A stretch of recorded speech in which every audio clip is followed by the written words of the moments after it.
Desde los inicios del fútbol, los accesorios han sido siempre usados por los futbolistas, ya sea para sacar ventaja al adversario, por salud o bien por motivos puramente supersticiosos.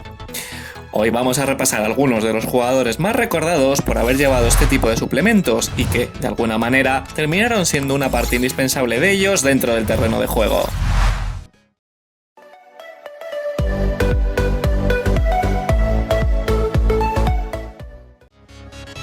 Empezamos la lista con Edgar Davids. El holandés es recordado por ser uno de los mejores centrocampistas de la década de los 2000 y por llevar unas peculiares gafas protectoras durante los partidos. Aunque mucha gente sigue pensando que las llevaba por moda, la realidad es bien distinta. En 1999, mientras jugaba para la Juventus, sufrió un agravamiento de la enfermedad que padecía, el glaucoma, lo cual provoca la pérdida de la visión de manera gradual. Por esta razón debió ser sometido a una cirugía y posteriormente, como medida de precaución, se le recomendó que utilizara lentes protectoras para jugar al fútbol. Desde entonces nació el look que todos le conocemos, siendo las gafas de este estilo un hit en ventas cuando militó en el Barcelona. Continuamos con el Mono Burgos y su gorra de la suerte.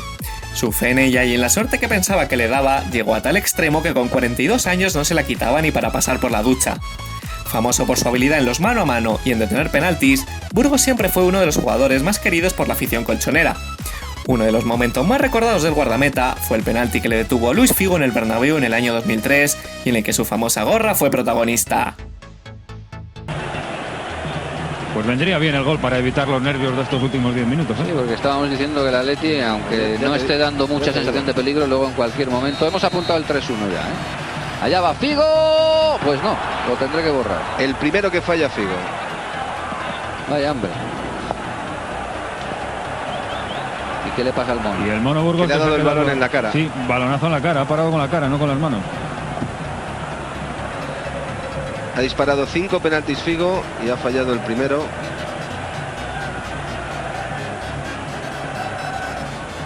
Sí, la para con la cara. Bueno, la da con... Vamos a ver. La para con la mano, pero la mano le da en la cara por la potencia del disparo. Si es que las gorras nunca son buenas. Por lo menos cuando no hace sol. Hace un topetazo terrible. Va a acabar en el suelo a este paso Luis Aragonés, como se siga recostando. Le está sangrando por la nariz, mira. Sí, no puede continuar. Él ha parado con la nariz. Seguimos con Marcelo Vieira y el Vaporub. Uno de los secretos del famoso lateral brasileño en el terreno de juego es aplicarse una pequeña cantidad de Vaporub en el pecho para mejorar su rendimiento, ya que la sustancia abre los bronquios permitiendo respirar con mayor facilidad. El lateral blanco no ha sido el único en usar el truco. Berbatov y Patrick Vieira, entre otros, también recurrieron a la ayuda del ungüento durante los partidos. Otro guardameta de la lista, Petr Cech, es recordado por muchos debido al casco que utilizaba durante los encuentros. Su origen tuvo lugar durante un partido ante Reading el 14 de octubre de 2006. Peter tuvo un choque con el jugador Stephen Hunt a los pocos segundos de juego, en el que la cabeza del guardameta chocó contra la rodilla de Hunt, lo cual le provocó una fractura de cráneo que le mantuvo alejado de los terrenos de juego durante 3 meses. Cuando se recuperó de la lesión, Peter utilizó un casco de rugby, pero poco después la marca alemana que patrocinaba al Chelsea en aquel momento le diseñó el casco que ha estado utilizando hasta su retirada. Y para finalizar, Adama Traoré y el truco del aceite corporal.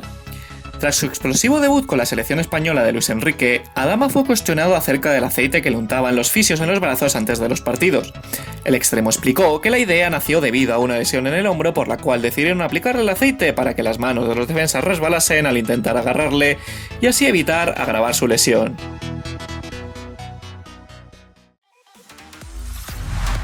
Y nada más que añadir, os invito a que os suscribáis al canal y que en la caja de comentarios dejéis vuestras opiniones sobre el vídeo, así como próximas curiosidades del mundo del fútbol que os gustaría ver por aquí. Un saludo y hasta la próxima.